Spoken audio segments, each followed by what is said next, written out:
আসসালামু আলাইকুম রহমতুল্লাহ। প্রিয় 2025 সালের এসএসসি শিক্ষার্থীবৃন্দ, আমার চ্যানেল মাধ্যমিক গণিতে তোমাদের স্বাগতম। টেস্টের পর তোমাদের গণিতের প্রস্তুতির পূর্ণতার জন্য আমি নিয়মিত তোমাদের বিভিন্ন স্কুলের প্রশ্নের সমাধান করে দেখাচ্ছি। আজ মাইলস্টোন স্কুল অ্যান্ড কলেজের টেস্টের প্রশ্নের ঘ বিভাগ অর্থাৎ পরিসংখ্যানের অংশটুকু সমাধান করে দেখাবো। প্রথমের যে প্রশ্নটি রয়েছে তোমরা দেখতে পাচ্ছ, বলা হয়েছে কোনো শ্রেণীর শিক্ষার্থীদের গণিতে প্রাপ্ত নম্বরের গণসংখ্যা নিবেশন সারণী নিম্নরূপ। এখানে একটি ছক দেয়া রয়েছে যেখানে শ্রেণীব্যাপ্তি এবং গণসংখ্যা রয়েছে। প্রথম প্রশ্নে বলা হয়েছে মধ্যক শ্রেণীর মধ্যমান নির্ণয় করো। তো মধ্যক শ্রেণী যদি আমরা নির্ণয় করতে চাই, আমাদের এমন একটি সারণী তৈরি করতে হবে যেখানে শ্রেণীব্যাপ্তি, গণসংখ্যা এবং ক্রমজয়িত গণসংখ্যা দরকার। মধ্যক শ্রেণী নির্ণয় করতে গেলে ক্রমজয়িত গণসংখ্যা প্রয়োজন। ক্রমজয়িত গণসংখ্যা কিভাবে নির্ণয় করতে হয় আশা করি তোমরা জানো সবাই। গণসংখ্যা পর্যায়ক্রমে একটার সাথে আরেকটা যোগ করে এই ক্রমজয়িত গণসংখ্যা নির্ণয় করা হয়। যেমন ধরো প্রথম শ্রেণীর গণসংখ্যা 3, এখানে ক্রমজয়িত গণসংখ্যাও 3। এরপরে 3-এর সাথে পরের শ্রেণীর গণসংখ্যা 5 যদি যোগ করা হয়, 3 আর 5 8, এটা হচ্ছে তার পরের শ্রেণীর ক্রমজয়িত গণসংখ্যা। এভাবে 3 5 8, 8-এর সাথে যদি 12 যোগ করি তাহলে হয় 20। অর্থাৎ সহজে আমরা বলতে পারি 8 আর 12 যোগ করে 20। তারপর 20-এর সাথে এই 14 যোগ করে 34। পর্যায়ক্রমে এভাবে যোগ করে করে ক্রমজয়িত গণসংখ্যার যে শেষের সংখ্যাটি পাওয়া যাবে সেটি এই মোট গণসংখ্যার সমান। তো এই শ্রেণীব্যাপ্তি আর গণসংখ্যা এটা তো প্রশ্নে দেয়াই ছিল, আমরা শুধু এখানে ক্রমজয়িত গণসংখ্যা এই অংশটুকু অতিরিক্ত করেছি মধ্যক শ্রেণী বোঝার জন্য। এখন দেখো মধ্যক শ্রেণী, মধ্যক হচ্ছে যে n/2 অর্থাৎ 60/2 বা 30তম যে পদটি, যেহেতু এখানে 60টি পদ রয়েছে তাহলে 30 নম্বর পদটা হচ্ছে মধ্যক, 30তম পদটি মধ্যক। এখন 30তম পদটি কোথায় রয়েছে সেটা বোঝার জন্যই আমাদের ক্রমজয়িত গণসংখ্যাটা প্রয়োজন। ক্রমজয়িত গণসংখ্যা এখানে 3, মানে হচ্ছে যে 1 থেকে 3 নম্বর পর্যন্ত যে পদগুলো রয়েছে, যে সংখ্যাগুলো রয়েছে সেটা হচ্ছে এই শ্রেণীতে অবস্থিত। এভাবে 3-এর পর থেকে 8 পর্যন্ত দ্বিতীয় শ্রেণীতে। তো তাহলে আমাদের 30তম পদটি দরকার। এখানে এই যে 34, 20 এখানে, তারপর এখানে 34, তাহলে 20-এর পর 21 থেকে 34 পর্যন্ত এই শ্রেণীতে অবস্থিত। তার মানে এইটাই হচ্ছে আমাদের মধ্যক শ্রেণী, অর্থাৎ এই যে 76 থেকে 80 এই শ্রেণীটাই হচ্ছে মধ্যক শ্রেণী। তো সেই কথা লেখা হয়েছে যে 30তম পদটি মধ্যক, যা 76 থেকে 80 শ্রেণীতে অবস্থিত। এখন মধ্যক শ্রেণীর মধ্যমান বের করতে বলা হয়েছে। মধ্যমান বের করে হচ্ছে যে একটা শ্রেণীর নিম্ন সীমা আর যে ঊর্ধ্ব সীমা এই দুটি যোগ করে 2 দ্বারা ভাগ। তো 76 আর 80 যোগ করে 2 দিয়ে ভাগ করলে 78 হয়। এটাই হচ্ছে মধ্যক শ্রেণীর মধ্যমান। পরের প্রশ্নে বলা হয়েছে সংক্ষিপ্ত পদ্ধতিতে গড় নির্ণয় করো। তো সংক্ষিপ্ত পদ্ধতির গড় নির্ণয়ের জন্য আমাদের এরকম একটা সারণী প্রয়োজন।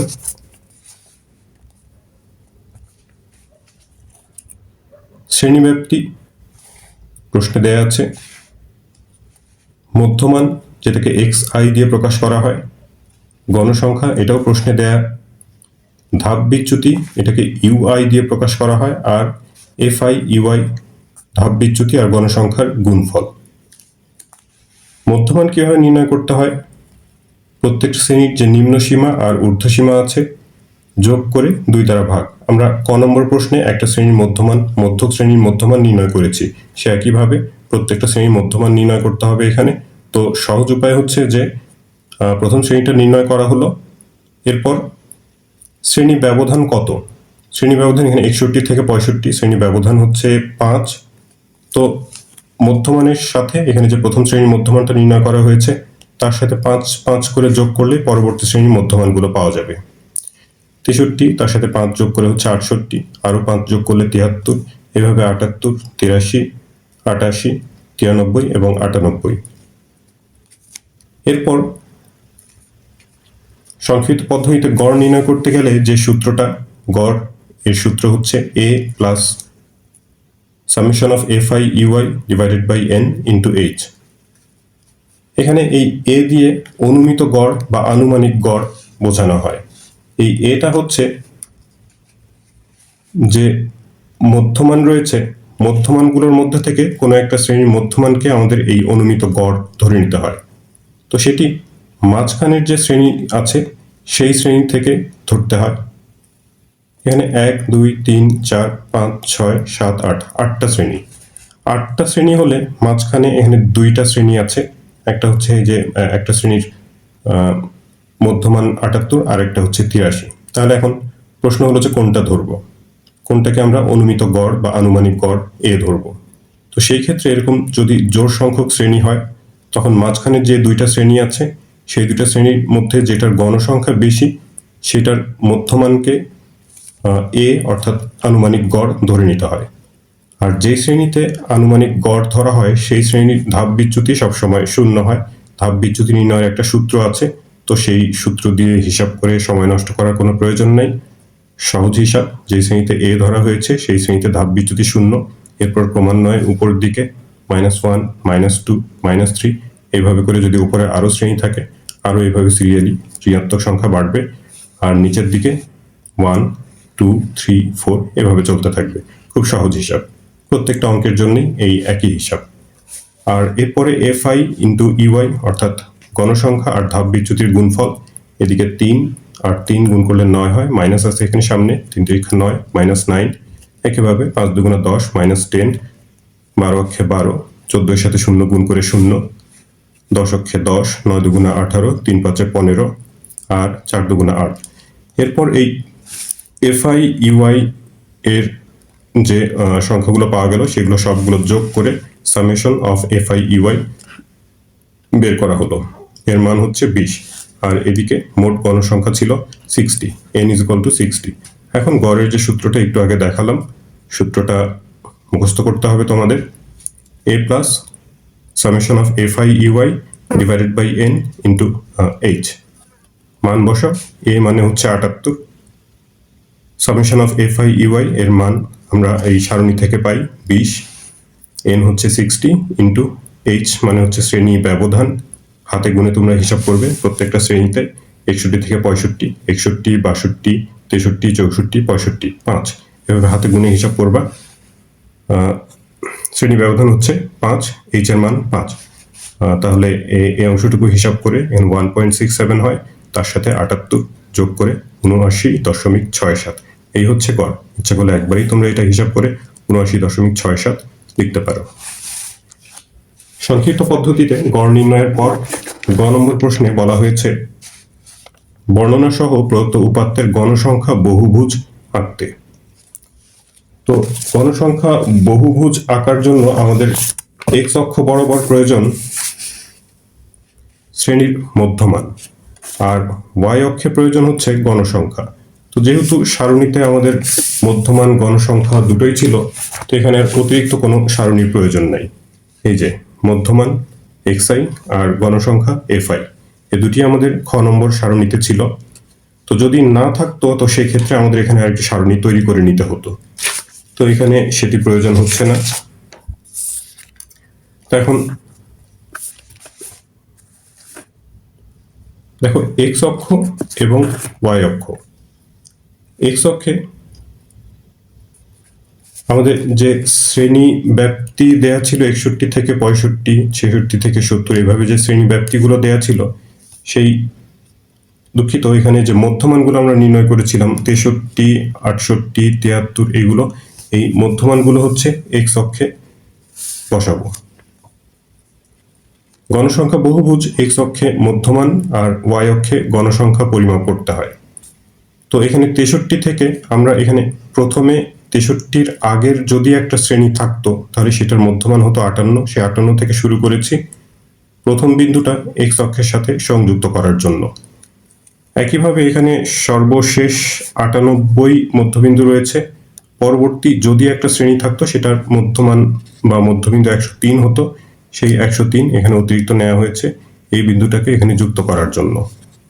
এখন দেখো এখানে x অক্ষ বরাবর আমি 1 বর্গ সমান সমান 1 একক এবং y অক্ষ বরাবর 2 বর্গকে 1 একক ধরেছি।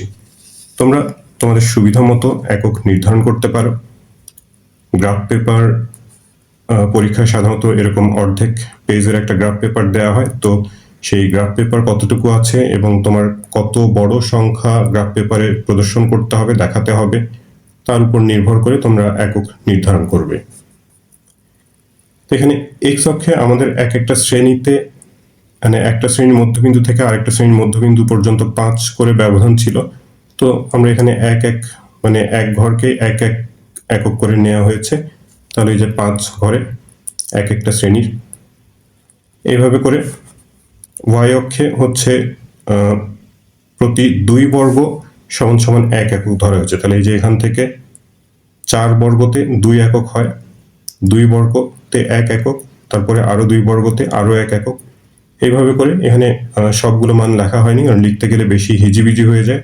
তাই এখানে 2, 4 এভাবে করে প্রতি 4 ঘরে 2 একক এই হিসাব করে এখানে সর্বোচ্চ আমার 14 পর্যন্ত দরকার। 14 অথবা ইচ্ছা করলে আরো 2-1 ঘর বেশি নিতে পারি। এবার যেই মধ্যবিন্দুতে গণসংখ্যা যত, সেই বিন্দু গুণে ঘর গুণে একটা করে বিন্দু দেয়া হলো এইভাবে। এরপর বিন্দুগুলো রুলার দিয়ে বা স্কেল দিয়ে যোগ করে এইরকম একটা গ্রাফ পাওয়া যায়। এটাই হচ্ছে, আচ্ছা, প্রথম বিন্দুটা এই যে অতিরিক্ত একটা মধ্যবিন্দু নেওয়া হয়েছিল 58 তার সাথে, এবং শেষ বিন্দুটা 103 এর সাথে যোগ করে দেওয়া হলো। এটাই হচ্ছে গণসংখ্যা বহুভুজ। এখন এই গণসংখ্যা বহুভুজের একটু বিবরণ দেওয়া প্রয়োজন। প্রশ্নে বলা ছিল বর্ণনা সহ প্রদত্ত উপাত্তের গণসংখ্যা বহুভুজ অঙ্কন করতে।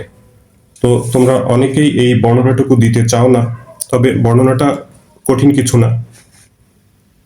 3টা বাক্য লিখে এই বর্ণনাটা দেয়া যায়। গণসংখ্যা বহুভুজ অঙ্কনের জন্য এক্স অক্ষ বরাবর শ্রেণীর মধ্যমান এবং ওয়াই অক্ষ বরাবর গণসংখ্যা পরিমাপ করা হয়েছে। এই পরিসংখ্যানে অধ্যায়ে যে 3 রকমের গ্রাফ আছে, প্রত্যেকটা গ্রাফের বর্ণনাই এই একই প্যাটার্নে দিতে পারো। প্রথমে হচ্ছে যে এক্স অক্ষ আর ওয়াই অক্ষ কোন অক্ষে কোন জিনিসটা পরিমাপ করা হচ্ছে সেই কথাটা লিখবা। এক্স অক্ষে ক্ষুদ্রতম 1 বর্গ সমান সমান 1 একক এবং ওয়াই অক্ষে ক্ষুদ্রতম 2 বর্গ সমান সমান 1 একক ধরেছি, এককের হিসাব। আর তৃতীয় বাক্যে হচ্ছে যে 0 থেকে 58 পর্যন্ত সংখ্যাগুলো আছে বোঝানোর জন্য ভাঙা চিহ্ন ব্যবহার করা হয়েছে। এই হলো 3টা বাক্য। এই 3 বাক্যের মধ্যে এই বর্ণনা শেষ হলো। এরপর আমরা পরের প্রশ্নটি দেখব।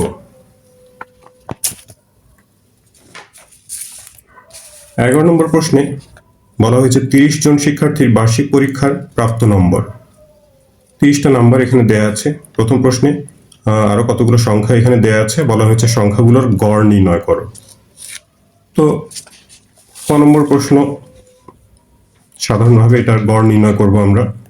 প্রদত্ত উপাত্তগুলোর সমষ্টি, যেগুলো সংখ্যাগুলো দেয়া আছে এগুলো যোগ করে 618 হয়। এরপর এখানে মোট 8টা উপাত্ত বা সংখ্যা আছে, উপাত্ত সংখ্যা হচ্ছে 8, তাহলে গড় এই 618কে 8 দিয়ে ভাগ করে যা হয় 77.25। এবার পরের প্রশ্নে আসি। খ নম্বর বলা হয়েছে যে 5 শ্রেণীব্যাপ্তি সারণী হতে মধ্যক নির্ণয় করো। তো শ্রেণীব্যাপ্তি 5 নিয়ে আমাদের একটা সারণী তৈরি করতে হবে। মধ্যক নির্ণয়ের জন্য আমাদের ক্রমজয়িত গণসংখ্যা প্রয়োজন। ক্রমজয়িত গণসংখ্যার জন্য আবার গণসংখ্যা প্রয়োজন, আর শ্রেণীব্যাপ্তির একটা তো কলাম থাকবে। তার মানে এখানে 3টা কলাম প্রয়োজন। আর গণসংখ্যা নির্ণয় করার জন্য আবার যেহেতু এখানে গণসংখ্যা দেয়া নেই প্রশ্নে, গণসংখ্যা নির্ণয়ের জন্য ট্যালিও দরকার হবে। তাহলে সর্বমোট 4টা কলাম প্রয়োজন হবে। এখন অবিন্যস্ত উপাত্তের সারণী তৈরি করতে গেলে এরকম সর্বনিম্ন সংখ্যা, সর্বোচ্চ সংখ্যা এগুলো আগে খুঁজে বের করতে হবে। তো এখানে সর্বনিম্ন সংখ্যা আছে 35 আর সর্বোচ্চ সংখ্যা হলো 68। তারপর পরিসর নির্ণয় করতে হবে। সর্বোচ্চ সংখ্যা থেকে সর্বনিম্ন সংখ্যা বিয়োগ যোগ 1।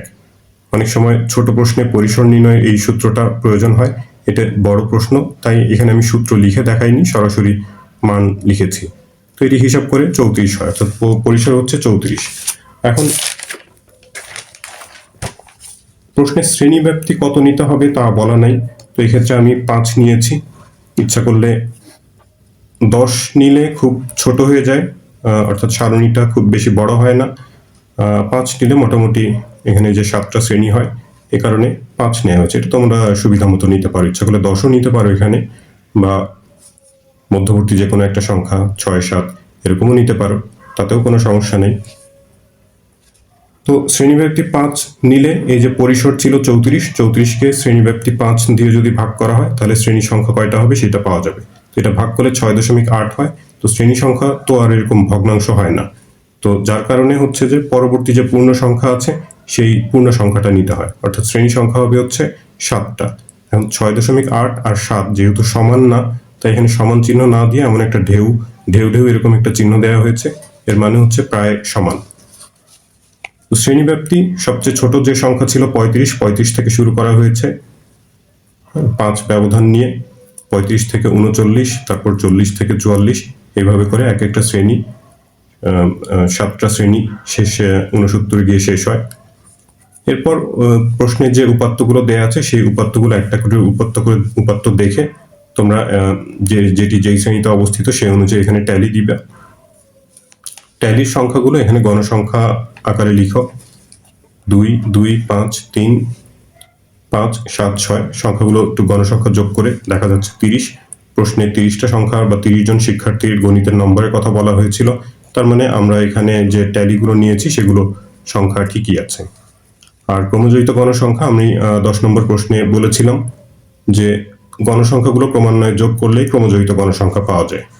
2 আর 2 যোগ করে এই শ্রেণীর ক্রমজয়িত গণসংখ্যা 4। এরপর এই 4-এর সাথে আবার 5 যোগ করে 9, 9 আর 3 12, এইভাবে করে ক্রমান্বয়ে ক্রমজয়িত গণসংখ্যার যে শেষের সংখ্যাটা সেটা এই n = 30 এর সমান হবে। তো এখন মধ্যক শ্রেণী নির্ণয় করার জন্য এখানে n/2 অর্থাৎ মোট যে গণসংখ্যা তাকে 2 দিয়ে ভাগ করলে 15 হয়। তো 15 নম্বর পদটাই হচ্ছে মধ্যক। 15 নম্বর পদটা কোন শ্রেণীতে আছে? এই যে 12 এর পর থেকে 17, অর্থাৎ 13 থেকে 17 পর্যন্ত এই শ্রেণীতে, অর্থাৎ এই যে 55 থেকে 59 এই শ্রেণীটা, এটাই হচ্ছে 55 থেকে 59, এটাই হচ্ছে মধ্যক শ্রেণী। তো সেই কথাগুলো এখানে লেখা হয়েছে। 15তম পদ সেটি হচ্ছে মধ্যক, যা 55 থেকে 69 শ্রেণীতে অবস্থিত, অর্থাৎ মধ্যক শ্রেণী হচ্ছে 55 থেকে 69। এরপর এই মধ্যক নির্ণয়ের সূত্র L + n/2 - fc × h/fm। সূত্রটা হয়তো তোমাদের অনেকেরই মুখস্থ আছে, কিন্তু এই সূত্রের যে রাশিগুলো, এই রাশিগুলো দিয়ে কোনটার কি অর্থ, কোনটার কি মান হয়, সেই জিনিসগুলো অনেকেরই খেয়াল থাকে না। তো এগুলো আমি তোমাদের সাজেস্ট করব, যদি এগুলোর ইংলিশ টার্মগুলো তোমরা মনে রাখো তাহলে মনে রাখাটা অনেক সহজ হয়ে যাবে। এগুলো কোনটা দিয়ে কি বোঝায় সেটা মনে রাখাটা সহজ হবে। এফসি হচ্ছে কিউমুলেটিভ ফ্রিকোয়েন্সি, অর্থাৎ ক্রমজয়িত গণসংখ্যা, আর FM frequency of median class, অর্থাৎ মধ্যক শ্রেণীর গণসংখ্যা। মানগুলো এখানে সাইডে লিখে নিতে পারো। এল মানে হচ্ছে লোয়ার লিমিট বা মধ্যক শ্রেণীর এখানে নিম্ন সীমা। মধ্যক শ্রেণী হচ্ছে 55 থেকে 69, তো 55 হচ্ছে নিম্ন সীমা, সেটি এল এর মান। L = 55। n/2 এটার মান আগেই বের করা হয়েছে 15। এফসি আমি বললাম যে ক্রমজয়িত গণসংখ্যা। তো এই ক্রমজয়িত গণসংখ্যাটা হচ্ছে মধ্যক শ্রেণীর আগের শ্রেণী, এই বিষয়টা খেয়াল রাখতে হবে। মধ্যক শ্রেণীর গণসংখ্যা, ক্রমজয়িত গণসংখ্যা হচ্ছে 17, আর এই 12 তার আগের শ্রেণী যে ক্রমজয়িত গণসংখ্যা, এটা হচ্ছে এফসি এর মান। তো তাহলে এফসি এর মান হচ্ছে 12 আর এফএম হলো মধ্যক শ্রেণীর গণসংখ্যা। এই যে মধ্যক শ্রেণী, এটা মধ্যক শ্রেণীর গণসংখ্যা হচ্ছে 5, এটা হলো এফএম। আর সবশেষ এইচ শ্রেণীব্যাপ্তি 5, শ্রেণীব্যাপ্তি বা শ্রেণী ব্যবধান সেটা হচ্ছে 5। এরপর সূত্রানুসারে মানগুলো বসানো হলো, বাকিটা হিসাব করে এখানে 58 পাওয়া যায়। এখানে ব্র্যাকেটের ভেতরে 15 থেকে 12 বিয়োগ করে 3 হয়। এখানে খুব সহজ হিসাব, এটা 5 5 কেটে এখানে 1 হয়, 1 এর সাথে 3 গুণ করে 3 অক্ষে 3, 55 আর 3 যোগ করে 58। এখানকার হিসাবটা মুখোমুখি করে ফেলা যায়। তোমরা চেষ্টা করবে ক্যালকুলেটর ছাড়াই যতটুকু হিসাব মুখোমুখি করা সম্ভব সেটুকু মুখোমুখি করার চেষ্টা করবে, কারণ তাতে করে তোমাদের সময় বেঁচে যাবে। গ নম্বর প্রশ্নে বলা হয়েছে সারণী হতে বর্ণনা সহ অজীব রেখা আঁকো। অজীব রেখা, যার আরেকটা নাম হচ্ছে ক্রমজয়িত গণসংখ্যার লেখ। তো এটা আঁকতে গেলে আমাদের ক্রমজয়িত গণসংখ্যা প্রয়োজন হয়। তো তো ক্রমজয়িত গণসংখ্যা আগের সারণীতেই ছিল। এই যে আগে খ নম্বর যে আমরা সারণীটা এঁকেছিলাম সেখানে ক্রমজয়িত গণসংখ্যা ছিল। আর অজীব রেখা আঁকতে গেলে আমাদের এই যে শ্রেণী ব্যাপ্তির যে ঊর্ধ্বসীমাগুলো আছে, শ্রেণীর ঊর্ধ্বসীমা, এই ঊর্ধ্বসীমাগুলো প্রয়োজন। ঊর্ধ্বসীমা এখানে 39 থেকে শুরু, 39, 44 এভাবে 49, 69 পর্যন্ত আছে। এর আগের যদি একটা শ্রেণী থাকতো তাহলে সেই শ্রেণীর ঊর্ধ্বসীমা হতো 34। আমরা সেই আগের শ্রেণীর 34 থেকে এটা গ্রাফে আঁকা শুরু করব। এই যে